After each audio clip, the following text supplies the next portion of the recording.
याचसाठी केला होता अट्टाहास. लेखक विकास विठोबा वाघमारे, मोहोळ, सोलापूर. एका बाजूला देवेंद्रजी फडणवीस यांची भाजपा गटनेतेपदी निवड केल्याची घोषणा ऐकत होतो आणि दुसऱ्या बाजूला गेल्या 5 वर्षातला संघर्षाचा काळ डोळ्यासमोरून झरकन जात होता. पदोपदी अपमान, मानहानी, टीका, शिव्या, व्यंगात्मक टिप्पणी असं नाही ते सहन करावं लागलं. पण चकार शब्दही ना काढलेला, सर्वांगाने चक्रव्यूहात अडकवलेला हा अभिमन्यू त्यातून आज सही सलामत बाहेर पडला. माझ्यासारख्या लाखो सामान्य कार्यकर्ते जीवाची बाजी लावून आघाडीच्या 2.5 आणि नंतरच्या 2.5 वर्षात भूमिका मांडत राहिले.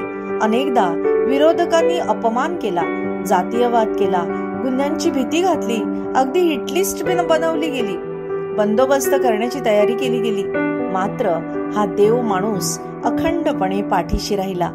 अर्ध्या रात्री रुग्णांच्या मदतीसाठी केलेला SMS असो, नाहीतर भेटल्यावर पाठीवर थाप टाकत केलेलं लाख हत्तीचं बळ असो, प्रत्येक दिवशी प्रत्येक परिस्थितीत लढायला ताकद देऊन जात होतं. आज राज्यातल्या लाखो कार्यकर्त्यांची हीच भावना असणार आहे.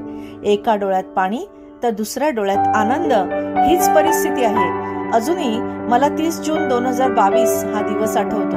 अवघा महाराष्ट्र तुम्ही पुन्हा मुख्यमंत्रीपदी विराजमान होणार म्हणून आनंदात होतात आणि अचानक तुम्ही घोषणा केली की महाराष्ट्राच्या मुख्यमंत्रीपदी एकनाथ शिंदे असतील. हा निर्णय धक्कादायक होता, अस्वस्थ करणारा होता.